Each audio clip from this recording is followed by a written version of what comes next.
I imagine Fury side and everything is all wrapped up as it initially was. Is the problem here still regarding Eddie Hearn and Anthony Joshua's contract? Well, I can't really comment on Eddie Hearn and Anthony Joshua, what they're doing. All I can comment on our side is we've done everything we can to make this happen in England. We've tried and tried and tried. Now it's, it looks like it's going to go abroad. So, Tyson Fury just wants to fight. He just wants to fight, wants to get on with it, get into camp, do what we've got to do, and, let the best man win. For AJ to go to take the fight in America, and then an article, I think within an hour of Eddie speaking out, was published by Mail on Sport saying that AJ has agreed terms to go to America. Just where are we at the minute with this? No, they said the deal's signed, it's all done, which isn't, I said I did some interviews yesterday, the fight was signed many moons ago, as we know, when it was announced, but the fight is signed to take place in the UK. Obviously, it's multiple people's intention for that fight not to take place in the UK now, which is not what Anthony Joshua agreed to. Spencer Brown revealed the delay is concerning, as Anthony Joshua and Eddie Hearn refused to sign due to a bitter UK versus USA venue battle. We're all ready. We're just waiting for Anthony Joshua to sign, and that's it. We're ready to go. I take it the second AJ and Eddie Hearn sign, this fight will be announced, and that's kind of that. Could that be any moment now? Really, that's down to Eddie Hearn, isn't it? I mean, you've heard him. He done a thing on. I haven't watched it all actually, but he done a thing last night explaining his situation, the situation they're in. Bit contradictory because he said you weren't doing it. Then he said we're ready to do it. So I didn't quite get that, but that's down to Eddie. It's his business. But I understand where he's coming from, and we just want to fight now. Frank Smith offers another perspective on where things stand with the Joshua situation, pointing to a process that appears to have taken shape behind the scene. His comments also bring Dana White back into the conversation, adding another layer of uncertainty around how the final pieces fit together. It's all a process, all of it. It was agreed it was in the UK, not the US. It was agreed that TKO, etc., or their affiliates, Dana White wouldn't be involved. So we're not doing anything out of, it's all agreed, it was signed for. That's as much as I can say. We shall see. But Dana knows everything. Dana's the oracle. And Dana did the deal for the fight, but then all of a sudden didn't do the deal for the fight. Meanwhile, Adam Smith provides a clearer sense of the urgency surrounding Joshua's next move, with the location still shaping the negotiation. Both sides appear committed to their preferred outcome, but the limited timeline could force an important decision soon. Announcement next week. I spoke to Eddie earlier today. He said that he and AJ are holding firm that they want the fight in the UK, that everyone else seems to want it in America, but they want it in the UK, and that time's moving very fast and we have to have a resolution within a week, really. And I spoke to Spencer Brown. He agreed they want the fight in the UK as well, but there are parties that want it in America. But I feel that it's ticking now, the clock, and I think that probably this time next week, something like that, there will be a confirmation, an official announcement, and then maybe, I guess, early September, a press tour or something like that. But I think we're still heading for November, likelihood America over here, but they are fighting firm for Britain, both camps. Both Spencer and Eddie told me that today. For Eddie Hearn, the priority remains bringing this matchup to Britain. He highlights the importance of staging the fight in front of Joshua's domestic audience, while major stakeholders increasingly favor America, creating a significant dilemma over the event's final destination. You have to understand the importance of this fight to Anthony, to me, to the British public. And I see some sites like, Eddie, pretending that he's really patriotic and that he wants this fight in Britain. He don't care. He'll go where the money is. Not really, because we have had the opportunity on multiple occasions to walk away from a British fight. I don't want to get the hopes up of people and tell them this. Let me just give you one thing straight. Everybody wants this fight in America that's involved with the event, all right? I'm not saying Tyson Fury wants the fight in America, but he's agreed to do it in America, right? Turkey Al-Sheikh wants the fight in America. Netflix want the fight in America, right? Madison Square Garden, obviously, want the fight in America. Okay, so everybody is pushing to make that happen. Turning to the financial side, Tony Bellew argues that Joshua and Fury may have their preferred venues, but the final decision could rest with whoever is financing the event. With major financial and broadcast interests involved, Bellew suggests the location could ultimately be determined by the business structure behind the fight. One contract says Croke Park on Tyson's side, and one contract says Wembley.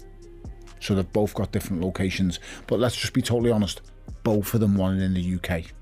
And that's what matters. But it's not anymore, no, outside of that, doesn't matter what they want. Ultimately, it's up. It doesn't matter what they want. It matters what who's paying wants, because guess what? He pays, so he has the right. I don't think it's just him, Tony, what's paying no more. You might quote me on this, and it might be totally wrong, but I think Netflix has got a big. They're going to give him an awful lot back. But they're going to help. They're going to help him sustain. They're going to help him take the blow. So it's a lot of people involved. Do you think it happens still? Taking that argument further, Tony Bellew questions whether America offers the right environment for Joshua versus Fury, particularly from a commercial standpoint. He sees greater value in staging the event elsewhere, while acknowledging that the person financing the fight could ultimately have the strongest influence over its location. I agree at this point. It should happen in the UK, but I kick off about the US having the fight purely for the simple reason of American boxing doesn't care about us. American boxing's been dead since Floyd Mayweather walked away.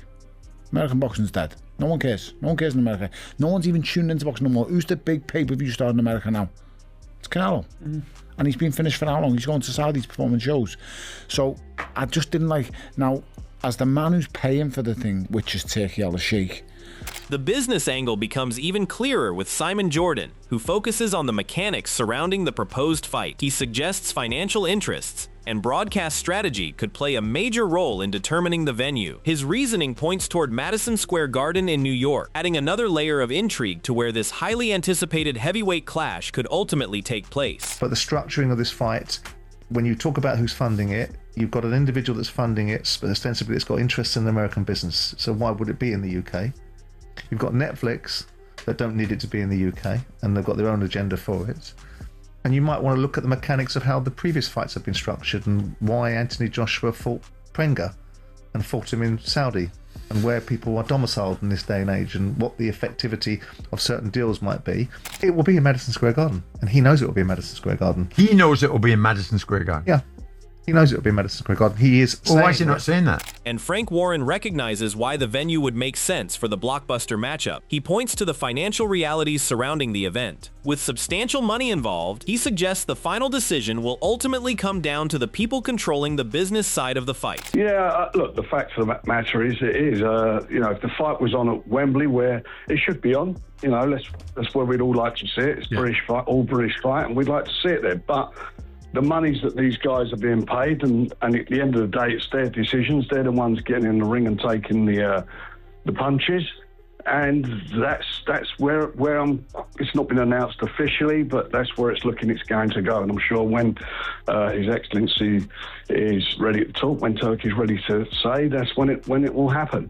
Beyond the venue itself, Johnny Nelson sees the heavyweight showdown as a rare opportunity for both fighters to maximize the value of their remaining careers. He suggests the financial upside could outweigh disagreements over the event's details, while negotiations may require both sides to make concession. That balance could ultimately determine whether the fight moves forward. No, I don't. I think this is a fight that both fighters financially will benefit from massively. They'll not get paid this money with anybody else, even a fraction of it with anybody else. And you're looking at the both fighters, the longevity of their career. You can see the end of their career. So why would you not put yourself in a position where you can earn 10 times as much money as what you would normally do, and you've probably got two or three fights left in your career? So I think both people need to, Eddie and Eddie needs to think, you know what, I'll push it as far as I can. as far as I can to the line, see what I can squeeze out of it as much as I possibly can. Then I've got to bow. I've got to give them what they want, because he could easily say the fight's not happening. Remember, he's making noise about no, we've said this, we've said that, we could do this, we could do that, we could do this. You don't say it, you just do it. There may already be movement behind the scenes, as Johnny Nelson suggests the long-awaited meeting could have been taking shape for some time. He remains cautious about getting carried away until the fight is officially confirmed, with the next major development now potentially just around the corner. Great way for Eddie to negotiate a few more notes on the back of the agreement. I think they all knew where it was going to go eventually. I do believe from day dot, Eddie's probably known it was going to happen there, but he's putting a fight up. He's putting a public fight up, knowing in this fight he's going to end up outside the UK. But let's just get over that bit. Now that we've got something else to moan about, it's done. So once this is announced and officially by both fighters, then you say, right, we're on. I've not heard anything from Eddie. I've not heard anything from AJ, so I'll still be a bit hesitant to get excited about a fight that should have happened 10 years ago. So if it does happen at Madison Square Garden in November, you know what? Let's return to the scene of the crime. Let's see what happens here and see how it turns out. But these guys... Wade sees the Joshua versus Fury matchup as a rare opportunity that carries enormous financial significance for both fighters. His assessment suggests there is little incentive for either side to abandon the negotiation, especially with the heavyweight division offering few comparable alternatives. That makes the current stage of the talks particularly important for the fight's future. I think they will. If I'm sitting at a percentage, I'm like 95%, 97% sure they're going to sign this thing and get it over the line by next week, because it would be a catastrophic failure for them to do anything else but that. But if they don't by next week, this shit ain't happening. I'm telling you, they're just going to go their separate ways, and that's going to be it. AJ's going to, I don't know, have some more fights at heavyweight, but there is no other fight for either of those guys at heavyweight right now that makes them this amount of money. I'm talking $100 million each type of a fight that Turkey's probably willing to pay them. So I assume it gets done, but man, some of this stuff is, like I said. Wade now turns to Dana White's apparent involvement, pointing to developments that could change how the negotiations are viewed. His interpretation suggests that key pieces surrounding the event may already be in place, while one major issue could still be holding everything back. That distinction adds another layer to the uncertainty around the matchup. So Dana essentially alludes to the fact that he's already got the venue deal done. It's over. He's got it done, and they're just waiting, it seems like, on Anthony Joshua to sign. And Dona, it's a good question for Dona to follow up with there, and he says, you'd be happy for it to be in the UK. Dana says, yeah, sure. Knowing that, again, according to Dana, he already has the venue deal done, along with the broadcast, which is, I assume, Netflix. So that's what Eddie's referring to when he says, I should sue Dana White for using my client in a venue deal when they apparently haven't signed. That uncertainty remains central to Hearn's position, as he explains that taking the fight to America has introduced additional contractual demands, with his team seeking firm guarantees before approving any changes. He acknowledges that discussions have moved forward, but no agreement has been reached. Until those conditions are resolved, Hearn suggests there is nothing imminent. So we've gone back and like that, you know, they're just saying that everybody wants to fight in America. So how can we get it in America? And it's like, well, you know, these are the things, if you're going to change the contract, these are some of the things that we want you to agree to. So we know and we're protected that things aren't going to change again, because we don't like changing contracts and there's no reason for us to do it. So we've been through the process of making it as difficult as we can. I keep hoping that every time I see a phone call from Turkey Sheikh or Dr. Rakan, that he says, do you know what? Sod it, we'll leave it. Let's just do it in England. And then we come out looking like heroes. But they're not really interested in a UK fight. I'm fed up of debating it or asking why. This is just the situation that we're in. But at the moment, they're aware of things that need to be done. Eddie Hearn questions the value of involving Dana White in the event, arguing that it offers no clear benefit to Joshua or his fighters. He leaves open the possibility of an undercard opportunity, but says his immediate focus is securing the venue. For now, Hearn does not see a promotional role for White. What has happened since is TKO have reached out to me, and Seller and Turkey Sheikh have reached out to me, asking if Dana White can be involved in the fight, right? And I'm like, why? Like, what benefit would it be to Anthony Joshua, me, or my fighters to have Dana White involved in a fight that he has nothing to do with? Not trying to be egotistical. I'm just I'm just asking it from a common sense question. Now, if you want to do a Matchroom v Zuffa, 5v5 on the undercard, and it's a great opportunity for our fighters, and I don't know, but at the moment, that's not even up for discussion. Really, I'm more focused on the venue.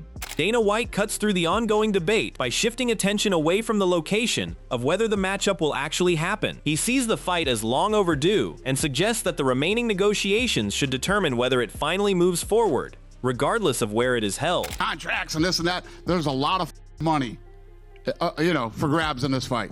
Do you want to fight or do you not want to fight? Well, I don't give a shit one way or the other. So you'd be happy to go to the UK? It's up to them. So you'd be happy to go to the UK? I'd be happy. Yeah. Listen, I don't give a shit. Do you want to fight or do you not want to fight? Thank you. Yeah. The fight should happen 10 years ago.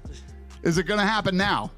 Shifting the focus back to the venue, Gareth A. Davies explains that both sides are still weighing the practical and financial implications of each option. With factors ranging from broadcast demands to weather and fan travel, the decision involves far more than simply choosing a location, leaving the final outcome difficult to predict. Are we closer than we were last week? I think so. I mean, listen, I know they're in talks. I know they're trying to finalise. I know they're discussing both sides of the pond and what works and what doesn't. The Turkey Al-Sheikh listens. The promoters on both sides listen. They know that it'll be best in the UK, and that's what the noise is from the fans. But it will come down eventually to a decision this week based on where the mathematics works, where the timings work best, where it works for venue and Netflix and all those things, where the fans will travel if it's in the US. What the numbers mean if it's in the UK, what the risks are in having it outdoors in November at Wembley, whether they go to Cardiff. They'll be discussing every single avenue. My understanding is they're not quite there yet. They're still going over it all. Adi Oladipo points to a major promotional signal surrounding the heavyweight clash that could suggest the fight is moving closer to reality. The absence of a confirmed date or venue still leaves important questions unanswered, but the scale of the promotion adds weight to the growing sense that an announcement may be approaching. Hinting at that. I think it moved forward quite a lot overnight. You would have seen this, the WWE, obviously, which is obviously the biggest when it comes to promotion. They promoed the Netflix promo, so a lot of promos here overnight. No date, no venue, but they promoed that it's coming. And I guess that's now the biggest indicator that it is happening and is done, and now it's just a case of a few other things, as you say, date, venue, need to be ironed out. But for them to run a promo on the WWE, I mean, it doesn't get much bigger than that. While the negotiations continue, Frank Warren favors Fury because he sees a stylistic advantage in the matchup. He acknowledges Joshua's power and physical condition, but remains concerned about how that strength translates against Fury's approach. That contrast between offensive firepower and defensive durability could become a central factor if they finally meet. Not for me, as far as Tyson's concerned. I think he'll stop him.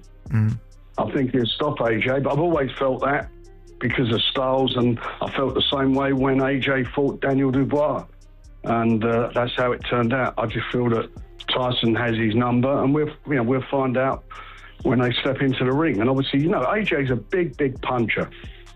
Tremendous punch on him, but the problem he's got is that he's got a new trainer and he looks in magnificent condition as always. But the one thing you can't do in boxing is put muscles on chins. Adam Smith sees the balance shifting based on recent performances in the venue. He suggests Fury could enter as the favorite, particularly if the fight takes place in America, where Joshua has faced difficult moments before. That potential setting could add an important psychological element to the matchup. I think we were flip-flopping when we were in Saudi a few weeks ago. I think after Tyson fought Marius Vac, people were slightly maybe favouring AJ in it, and then of course AJ had that calamitous first round against Christian Brenger, but he got the job done, so proved he still has that power and the combinations that can either get him out of jail or any time. I think Fury starts favourite. I think if it's in New York as well, and if it is back at Madison Square Garden, where AJ, of course, lost for the first time to Andy Ruiz, psychologically, I think that might favour Tyson, who's trained and fought a lot more in America than Joshua. So I think Fury would be seen as a favourite. There is also a broader question surrounding both men. Simon Jordan takes a more skeptical view of where both fighters currently stand, raising questions about their recent trajectories and what those experiences could mean inside the ring. His assessment goes beyond physical attributes, focusing on a factor that could significantly influence how he sees the clash. Interested in it because I think they're past their sell-by dates. I think we've seen it. I think the irony of it is I think Tyson will be in better condition than Anthony Joshua. Not physically, because Anthony Joshua is a wonderful physical specimen, but mentally, I think the fights that he's been in with Makhmudov and the encounter with Wack puts him in a better condition than the one that we saw Anthony Joshua in recently. Have you decided who you think would win it? I've always thought that Tyson Fury would win it. I think Anthony Joshua is a far more of a statesman than Tyson Fury will ever be in this life or the next. But notwithstanding it, I've always felt that he has been given massive plaudits for being such a wonderful advocate for British boxing, because he was such a poster boy for the success after the 2012 Olympics. But I think his achievements have been massively amplified. With the heavyweight showdown closer than ever, the biggest question is whether Joshua and Eddie Hearn can finally get the deal signed. Could the remaining details still derail the fight? Or are we finally heading toward an official announcement? Who do you favor if the two heavyweights finally meet in the ring? Share your prediction below, and don't forget to like, subscribe, and turn on notifications for more boxing analysis.